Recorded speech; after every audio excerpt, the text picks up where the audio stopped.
Well, it's certainly been a while, but we are finally back once again. Welcome everybody to the F1 journey for a brand new season. This is season number 11 of the F1 journey. We are here at the Circuit Paul Ricard here in France for pre-season testing. And as per usual, we're going to be going through all of the teams, their driver lineups, their brand new liveries, and of course, what races we'll be going to throughout the course of this season. If you haven't enjoyed the video, drop a like, subscribe if you're new around here, and let's just kick it straight off with pre-season for the F1 journey. Kicking things off for this pre-season, we begin with Aston Martin, the team that unfortunately finished bottom of the Constructors' Championship last season, and hopefully things will change for them. But first things first, Petronas have become the new title sponsor of Aston Martin. Last season, Petronas were the title sponsors of Red Bull Racing, but as we'll see in just a minute, things have indeed changed on that front. So, why have Petronas become the new title sponsors of Aston Martin? Well, Petronas just kind of felt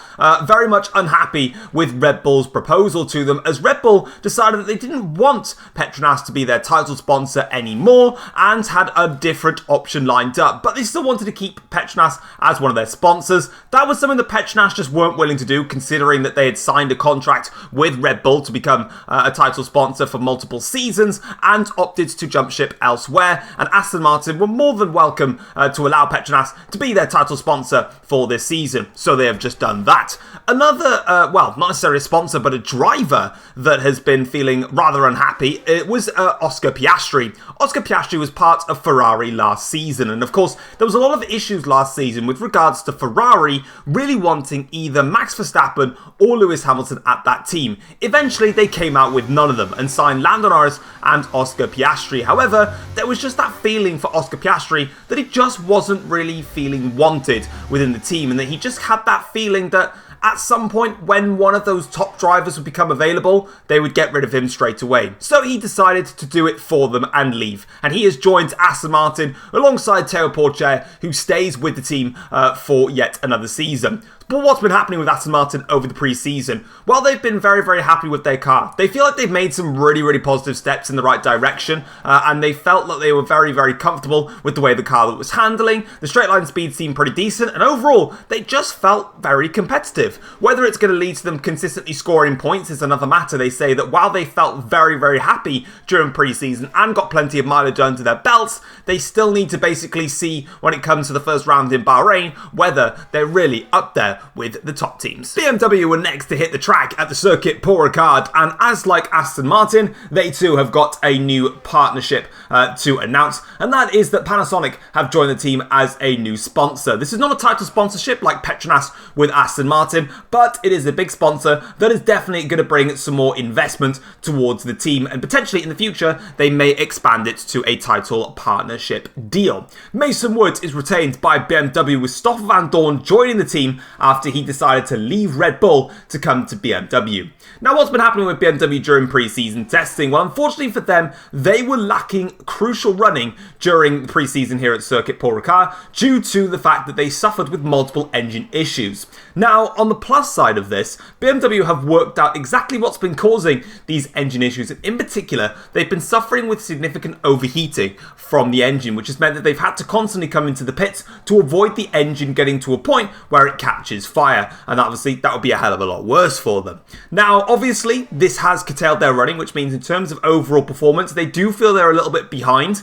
But in saying that, the correlation of work that they did get meant that they had a clear understanding of where they want to go moving forwards. But they do say that development is going to be slightly tricky, as there's still a lot of work they need to do on the PU side of things to get that engine back into a more reliable spot.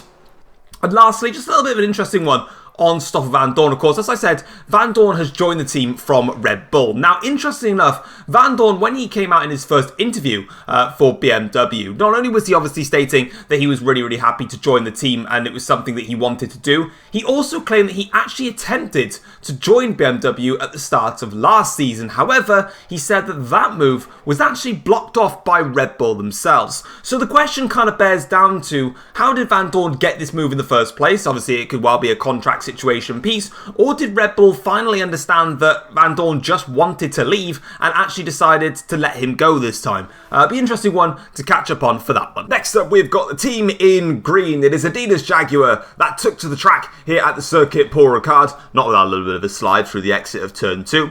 Pato O'Ward has joined Jaguar after he left McLaren at the end of last season, with Callum Ilott keeping his seat for yet another season. But for Pato O'Ward, he still needed to get a little bit of anger out of his system from his previous team, McLaren. Now, Pato O'Ward has come out and said that Sam is the reason why he actually had to leave McLaren in the first place, as he referred to Sam as bullying him out of the team. Of course, throughout the period of last season, Sam was challenging towards the front of the field, fighting against Mercedes, Ferrari and Porsche, while Pato O'Ward was very much struggling to get himself into that region, sort of just pulling himself back into the midfield a little bit. Especially towards the latter stage of the season, things really exploded between the two drivers, especially at the Miami Grand Prix. In the Miami Grand Prix, it was a fight between Ferrari, Mercedes and Sam really just couldn't fight the two Ferraris and the two Mercedes on his own, eventually to the point where both Ferraris and Mercedes got in front of Sam, and Sam was left having to fight Reese, in which Reese overtook Sam, got past the two Ferraris, and then went ahead and finished in P3 just behind Hamilton. This really caused Sam to kind of lose his tick with Pato O'Ward and with the team in some respects, stating that if we're going to have a championship winning car, we also need two championship winning drivers, and Sam calling out Pato O'Ward, basically saying that he's not one of them. And it was quite a harsh thing at the time to be said, and it's something that O'Ward definitely hasn't forgotten about.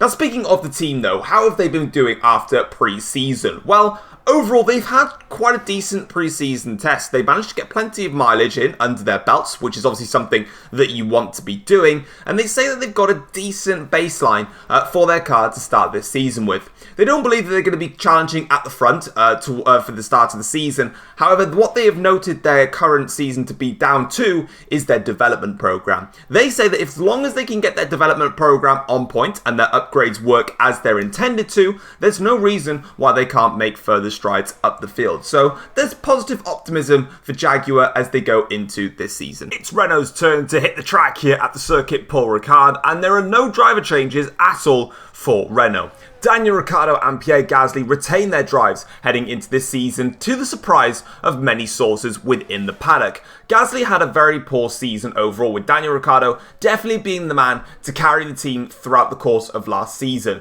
The expectation was that there should be a potential change in driver lineup. However, that has not been the case. In fact, Renault have come out and given their full support to Pierre Gasly despite his struggles. Once again in pre-season testing, it very much looked like that Daniel Ricciardo had the edge over Pierre Gasly on one-lap pace and also on long runs, with Daniel Ricciardo stating that he feels quite comfortable with the car, with Pierre Gasly saying that it feels very similar to last season in the fact that it's very difficult for him to drive. So, with that being said in mind, how have Renault got on during the course of this pre-season? Well, they have admitted that in order to go forwards, they are going to have to take a step backwards. And it kind of showed that throughout the course of this testing session. Of course, this is only testing, so all the times are very much irrelevant, but they do believe that they've had to take a step backwards. But why is that the case? Moving in towards last season, Renault had a very, very decent concept on their hands. The problem is that they had really good straight line speed, but were very much lacking in terms of downforce. Now, in order to try and get the downforce back onto the car, they've had to make a couple of changes to their concept, which means that realistically, while they've added a little bit of downforce to their car, obviously as per everybody on the grid has, they have obviously lost quite a bit of that straight line speed, but they say that as the upgrades go on, they're hoping that then they can get that back. It's very much a gamble to go down the route that Renault are taking, but at the end of the day, if you don't go for the gamble, you don't go for anything. Next up is the team that just about beat Renault in the Constructors' Championship last season. It is Audi, and they've got a brand new driver that they have enlisted into their ranks. Nick de Vries has left BMW to join rivals Audi, and despite various reports linking Charles Leclerc with a move away from the team, he has opted to actually stay with Audi, which comes as very much as a surprise, but we'll go on to that in just a second. Looking at Nick de Vries first. Now, Nick de Vries has opted to obviously join Audi, and the reason for that is that he just didn't see the project that BMW had working out, so he wanted to leave and try and find a new project that sort of caught his attention. Now, Nick de Vries has admitted that when he first saw BMW's project, he was actually very much interested in what their plan was, and he wanted to see it pan out. But as the last season went on, he just couldn't quite see what their project that they'd intended on coming up with and completing, really working out the way that BMW put it out to him as. So he felt like the time was right to try and find something new, and Audi is the place for that. Of course, Audi have been involved in multiple title challenges over the past few years, but of course, during the last few seasons recently, they very much have slipped back down the order. So, is that going to actually change? Well, maybe not. Now, of course, this is where we thought that Charles Leclerc would potentially leave Audi. Of course, Charles Leclerc was with Audi when they were fighting for the championship, and he just missed out on the Drivers' Championship a couple of years ago. But as of late, recently, the team hasn't been delivering the results that basically Leclerc really deserves. So you would have expected him to move on and find somewhere else, but he hasn't. So that kind of gave us the impetus that Audi knew exactly what they were looking for and the project would work. But actually, it doesn't seem to be going that way. In the winter break, Audi have confirmed that they missed the deadline for their concept to be fully constructed.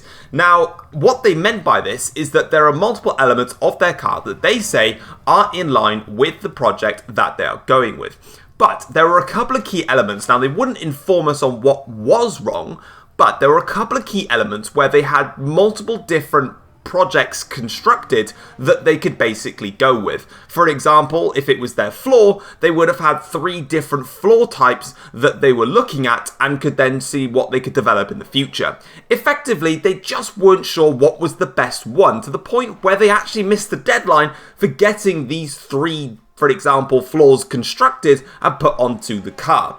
Audi have gone ahead and done a lot more work now, and they have figured out what is the right concept for the specific element of the car that they are missing to help them progress moving forwards. It does mean that they're going to start this season slower than other teams, but they say that when those developments come onto the car, you can expect to see them fighting further up the order. Now, the team that moved away from Petronas, that is Red Bull Racing. Red Bull have got Hugo Boss on board as their title sponsor heading into this Formula 1 season, and with Stoffel van Dorn leaving Red Bull to go and join BMW, they had to get a replacement, and they have brought in Valtteri Bottas to do just that, who partners alongside Sergio Perez for this new Formula 1 season. Now, of course, as we spoke about earlier with Aston Martin having Petronas as their new title sponsor, Petronas obviously basically called out Red Bull for their own contract. Now, Red Bull have come back at Petronas for that one. Well, I say that, Christian Horner has, and stated that Petronas did not have a multi-year title sponsor deal with the team. In fact, it was simply just a 1-year option with the inclusion of potentially going and making that a longer term. So, Red Bull say they did nothing wrong, and they just felt like this wasn't really profitable for them and opted to go a different way. So I can expect to see a bit more between Horner and Petronas moving forward, and I don't think we can see Petronas going back to Red Bull anytime soon unless they miraculously make it up between each other. But with Bottas and Perez at the team, Red Bull were very much in a very lonely P5 in the Constructors' Championship last season. They had more than enough points to beat Audi, but were not close enough to the top 4 teams. So what have they done? Have they made progress? Have they got worse? Well, according to Red Bull, they believe they've actually made brilliant progress throughout the course of the winter period. They feel like they've established multiple weaknesses that the car did have, and they feel like they are right up there in the thick of it with the other teams at the top. Only time will tell when we get into the first few races whether that is indeed true or not, but according to the team, there's plenty of optimism going around. Next up, it is McLaren that hit the track for pre-season testing, and yet another team with yet another brand new title sponsor, as Santander joined alongside McLaren for this season. And McLaren have officially confirmed, unlike what Red Bull want to do, that it is a multi-year deal compared to them. Obviously, as per any deal, things can obviously change if they wish, but for now, they have confirmed it is a multi-year deal. And George Russell has opted to do basically a direct swap, actually, in the end. He has joined the team to partner Sam. Russell initially was driving for Jaguar, but when O'Ward left the team, Russell decided to try and see if he could get himself a drive in the McLaren team, and he's got exactly what he was looking for. George Russell has stated that he's delighted to be joining the the team, and he's very much looking forward to racing alongside world champion Sam and seeing if he's got what it takes to win a Formula 1 championship for one of the most prestigious teams on the grid. Now, McLaren were very happy with their car during pre-season testing. Of course, McLaren were one of the teams that were fighting closer to the front of the field throughout the majority of last season, but they fell short of third in the Constructors' Championship, and they feel like heading into this season, they've definitely made some progress, and they're looking forward to hopefully having both their drivers fighting at the front so they can take it to the top teams. Now, of course, we need to move on to the little bit of drama that has occurred during pre-season and, of course, during the winter itself. And that is, of course, the issues between Pato O'Ward and Sam. Now, of course, as we've already heard, Pato O'Ward calling out Sam for bullying him out of the team. Sam has hit back, actually, at those comments that Pato O'Ward has come out with, and has effectively said that if you're not good enough to race in Formula 1 at the top level, that's not my problem. You know, at the end of the day, Sam has come out and effectively said, I was racing at the front, I was the one doing the hard work, I was putting in what the car could do, you simply weren't. That's not my issue. I didn't bully you out of the team, I was just putting in the performances that were worthy of what the car had been done to actually race with. So, yeah, pretty strong words coming back out there from Sam, but overall, they've got a very promising car heading into the Formula 1 season. So, can they be the team to usurp Mercedes-Benz, or are they just optimistic against times that are completely irrelevant? The biggest news to occur throughout the pre-season test and during the winter period is that Max Verstappen returns to Formula 1 and he has signed for Ferrari. Despite the issues that occurred with Jos Verstappen last year, Ferrari always had plans to sign Max Verstappen, and they finally have got their man. Just to give you a quick refresh on why this is so significant, I'm going to give you a little bit of the insight as to what happened last season. Now, Ferrari were desperate to sign both Max Verstappen and Lewis Hamilton to join their team to give them everything that they needed to win the World Championship. However, it kind of got to the stage where they could really go for one or the other. So, they ended up contacting Lewis Hamilton, who opted to stay and go to Mercedes-Benz. Now, as for Max Verstappen, their contract was already laid out. Verstappen had accepted joining Ferrari and was ready to make the move. But as the contract was put towards the table, Jos Verstappen, Max's father, had a look at the contract and the deal in general and just felt like it was the wrong thing for his son to do. So he went behind Verstappen's back and emailed back to Ferrari stating that this was not acceptable, contract rejected. This was then a really bad decision as Verstappen then had nowhere to go for last season, meaning he had to take a year out of Formula 1, which he said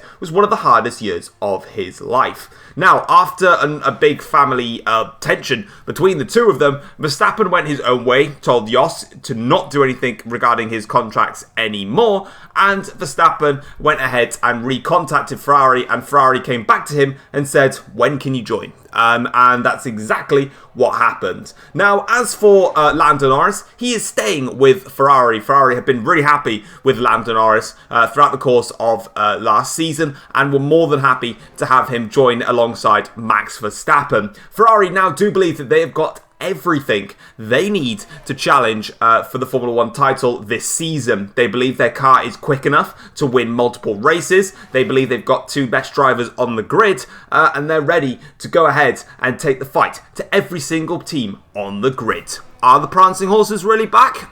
We'll have to wait and see. The expectation heading into this season is that Porsche would be the team to challenge Mercedes at the very front of the field and give them the run for their money, even to potentially usurp them. But that doesn't seem to be the case from what we've heard from Porsche and what we've seen in pre-season testing. But first things first, Porsche have opted to stick with their current driver lineup. Reese and Sainz remain at the team for another season, but Porsche have admitted that they have had a poor winter. So what's happened and what's basically caused all of their issues? Well, in the winter, Porsche have admitted that they had two different types of floor specifications that they were testing with their model car in the wind tunnel, but they unfortunately got the wrong information from their floor. So the one that they opted to go with in the end actually turned out to not really give any form of performance, and it's just meant that they have gone backwards. In terms of then optional development points to try and get this floor to work,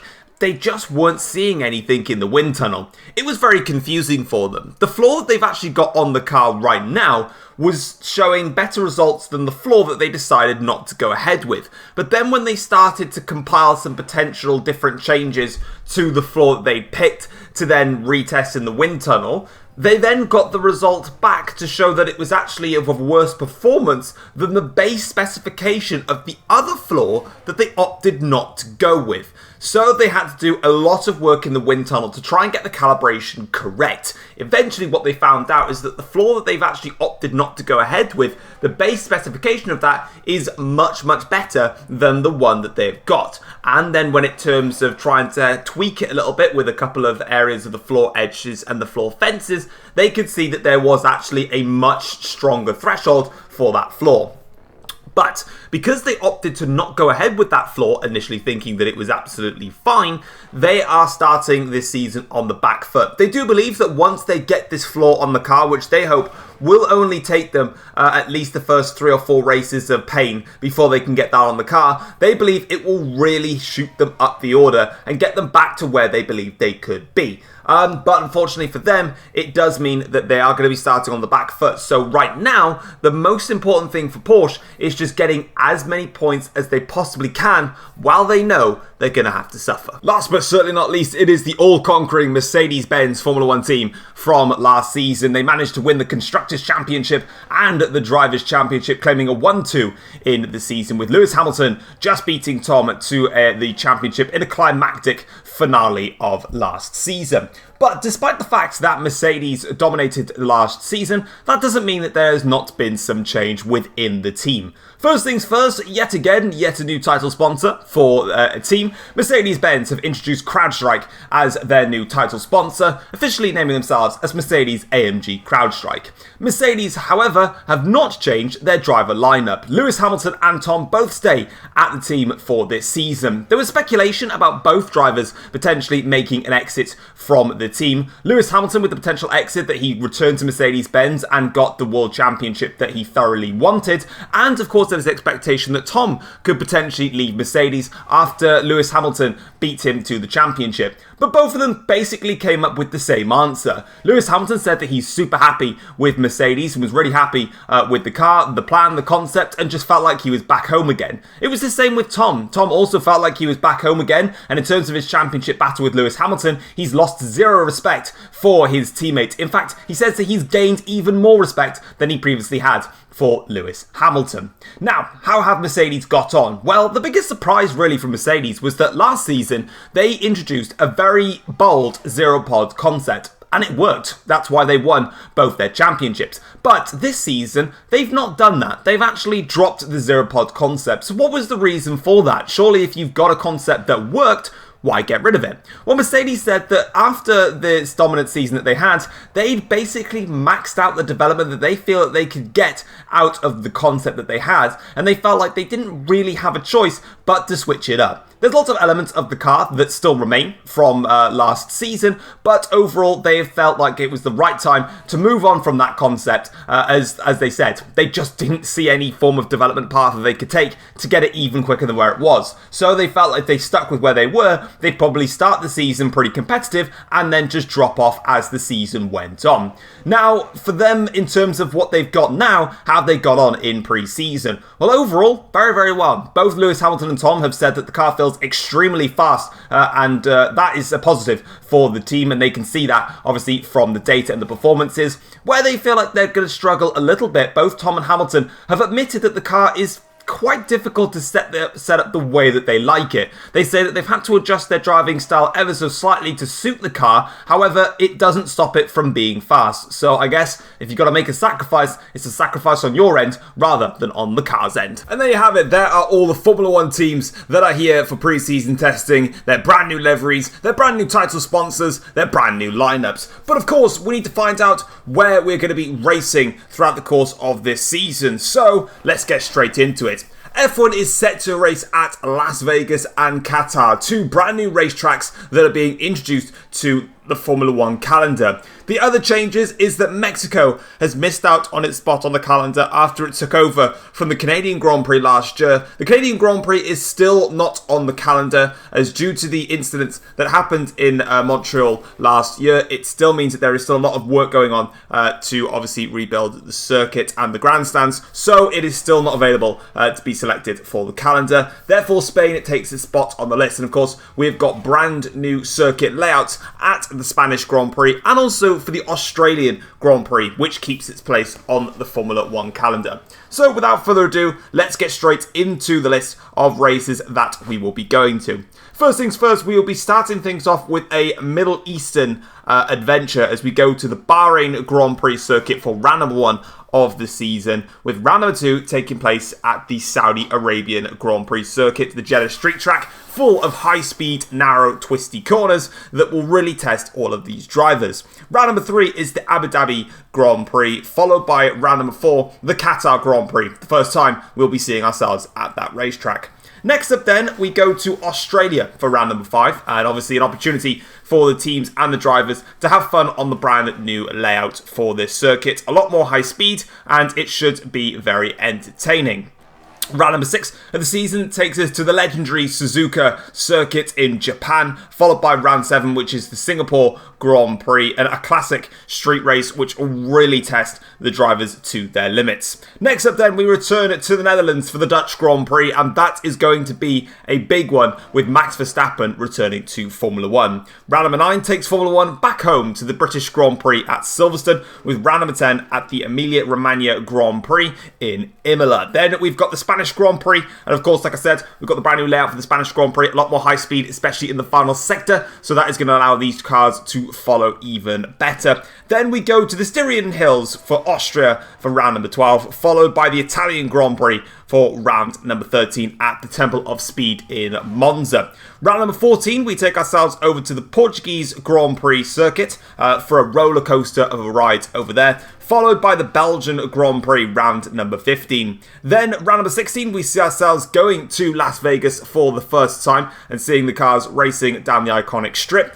followed by round number 17, which is the official US Grand Prix taking place in Miami, and then the final race of the season is at Sao Paulo for the Brazilian Grand Prix. So there it is, guys. That is pre-season all done and dusted. You've seen the drivers, you've seen the teams, you've seen the liveries, and now you've seen the calendar. But the only thing you haven't seen is a race. But that will come next week. Hopefully you guys have enjoyed today's video. If you have, drop a like, subscribe to the channel if you're new around here as well. Let me know what you think in the comment section down below, and I will see you guys for round number 1 in Bahrain next week. Take care all. Peace.